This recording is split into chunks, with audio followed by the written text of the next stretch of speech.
में शामिल हुए हैं, जनसभा को संबोधित कर रहे हैं। अगर मैं इतना वही छत्तीसगढ़ के खजाने पर, छत्तीसगढ़ का जो सरकार का तिजोरी है, इसमें जो खजाना है, इस पर अधिकार छत्तीसगढ़ के दलित, आदिवासी और पिछड़ों का है या नहीं है, मुझे जरा जवाब दो।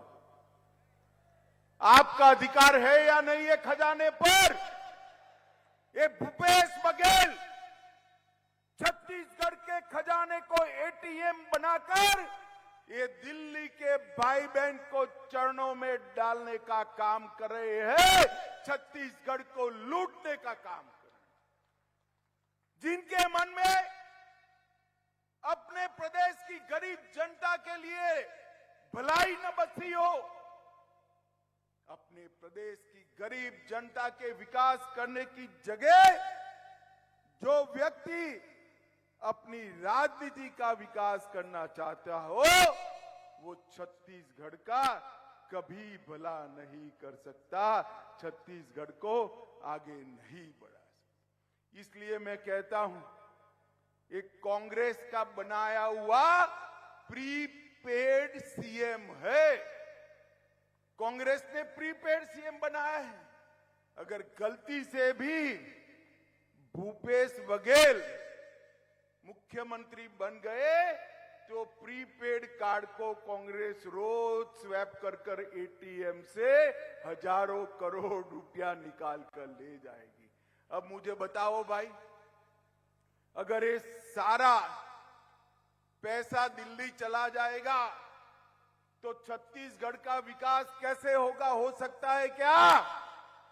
ये 5 साल में हमने जो 15 साल में किया था, उसकी उल्टी गंगा बहाने का काम ये भूपेश बघेल ने किया है। इस सीएम, इसकी वैलिडिटी इतनी ही है, इसका टॉकिंग टाइम इतना ही है, उतना डेटा का टाइम इतना ही है जितने टाइम इनका प्रीपेड कार्ड स्वैप होता रहेगा। भाइयों बहनों, जैसे प्रीपेड सिम कार्ड पैसा खलास होते ही बंद हो जाता है, ऐसे पैसा खलास होते ही सीएम का टाइम समाप्त हो जाएगा। और ये सीएम अपना टाइम समाप्त न होने के लिए ढेर सारे घोटाले ये 5 साल के अंदर किए हैं। इनको देखते ही पूरे छत्तीसगढ़ का युवा कहता है 30% भूपेश कक्का। पूरा युवा उनको देखते ही बोलता है 30% भूपेश कक्का। शराब घोटाला किया, जरा ध्यान से गिनना, माताएं बहनें आप भी गिनना। शराब घोटाला किया 2000 करोड़ का, कोयला परिवहन घोटाला 540 करोड़ का, गोठान घोटाला 1300 करोड़ का। मैं इतने लंबे समय से राजनीति में हूं, 1980 से मैंने गाय के गोबर में पैसा खाने वाला आदमी मेरे जीवन में नहीं देखा है। रोड में खाने वाला देखा, कोयले में खाने वाला देखा, बिजली, गाय के गोबर, क्या दिमाग दिया है उनको भगवान ने। अरे राम राम राम, गाय के गोबर में भी पैसा खा गए। उन्होंने गोठान घोटाला 1300 करोड़ का किया, पीडीएस घोटाला 600 करोड़ का किया, महादेव ऐप का घोटाला 5000 करोड़ का किया, पब्लिक सर्विस कमीशन पैसा लेकर योग्य युवाओं को नौकरी न देकर उनके चट्टे बट्टे को नौकरी दी। स्थिति ऐसी आई कि दलित युवाओं को निवस्त्र होकर इनके खिलाफ रायपुर में रैली निकाली। अरे शर्म करो भूपेश, शर्म करो। एक गरीबों का पैसा लेकर उनकी नौकरियां बेच रहे हो और पैसा कहां भेज रहे हो? उनके इतने सारे अफसर जेल में है, उनको चुनाव में आप वोट न दो, इनका डर नहीं है। एक माता जी जेल में है, उनको डर है वो माताजी अपना मुंह न खोल दे वरना मेरा नाम बाहर आ जाएगा, इसका डर है। माताओं भाइयों बहनों, कोरोना का शेष में घोटाला किया, डिस्ट्रिक्ट मिनरल फंड के 700 करोड़ जो ट्राइबल क्षेत्र के लिए आए थे उसका घोटाला किया, और कई सारे घोटाले अभी बाहर निकलना भी बाकी है। भूपेश बघेल, मैं आज कह कर जाता हूं, पंडरिया में आपकी उल्टी गिनती शुरू हो चुकी है। यहां भारतीय जनता पार्टी की सरकार बनने वाली है और सरकार बनते ही पाई पाई जो आपने छत्तीसगढ़ के दलित, आदिवासी और पिछड़ा समाज की खाई है, वो पाई पाई का हिसाब देना पड़ेगा। ये भारतीय जनता पार्टी का आपको वादा है। भूपेश बघेल देख समायोजित होते। अब मैं मंच से अभी वो दिन मैं खैरागढ़ में प्रियंका जी रही से तेकर सामने में बात ला बोले, किसान मन ले चिंता मत करो, समायोजित हो ही होन दे, कोई बात नहीं, कांग्रेस के सरकार लाओ, जतका पैसा तुम्हारे ऋण में समायोजित तो फिर से तुम्हारे खाता में वापस आई। ये किसान के सरकार है, हम उन विपरीत परिस्थिति में किसान के साथ खड़े रहे। ये रमन सिंह बरोबर लबरा नोहन जिन चुनाव साल में बोनस और 3 साल कोनस 21 कबूत देवे नहीं कर रहे थे। अब बहुत सम्मान, आप जोरदार ताली बजाओ, धनेन्द्र भैया मैं आमंत्रित करा कर देंगे। मुझे बताओ भैया, हुआ है क्या? जोर से बोलो, हुआ है? महतारी सम्मान योजना, हर महीने 500 रुपया देना है। माताओं, मिलता है क्या? मिलता है। प्रति वर्ष 4 गैस सिलेंडर मुफ्त देने वाले थे, क्या हुआ भाई? मिलता है बहनों? उन्होंने कहा था 50,000 शिक्षकों का भर्ती करेंगे, वो भी नहीं हुआ। राज्य में पूर्ण शराबबंदी करेंगे, वो भी नहीं हुआ। बिजली का बिल आधा करेंगे, वो भी नहीं हुआ। सिंचाई का रकबा 5 साल में 2 गुना करेंगे, वो भी नहीं हुआ। 1000 बेड के नए अस्पताल ट्राइबल क्षेत्र में बनाएंगे, वो भी नहीं हुआ। उन्होंने क्या किया? क्या किया? क्या किया? सिर्फ भ्रष्टाचार नहीं किया, आदिवासियों पर अत्याचार बढ़ गया, नक्सलवाद बढ़ गया, महिलाओं पर अत्याचार बढ़ गया। कानून और व्यवस्था की परिस्थिति को ये भूपेश बघेल ने समाप्त कर कर हजारों करोड़ के घपले, घोटाले और भ्रष्टाचार करने का काम किया है। मुझे बताओ भाइयों और बहनों, ये वादा खिलाफी वाली सरकार, ये भ्रष्टाचार करने वाली सरकार, ये गरीबों के दुश्मन कांग्रेस का पंजा, उसको जिता सकते हैं क्या? जरा जोर से बोलो, जिता सकते हैं क्या?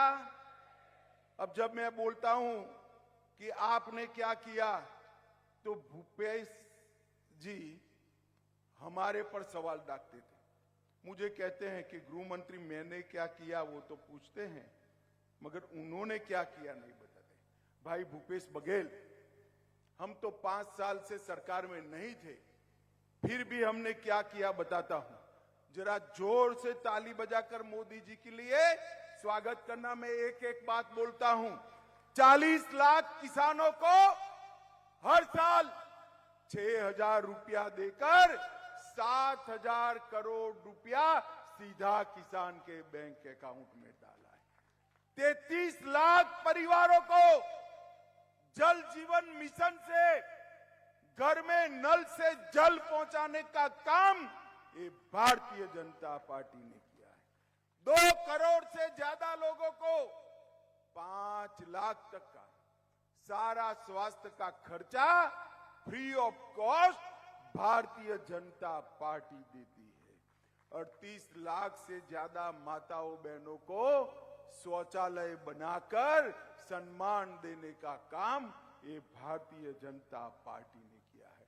35 लाख से ज्यादा गरीब माताओं को उज्ज्वला का गैस कनेक्शन देने का काम भारतीय जनता पार्टी के नेता हमारे प्रधानमंत्री नरेंद्र मोदी जी ने किया है।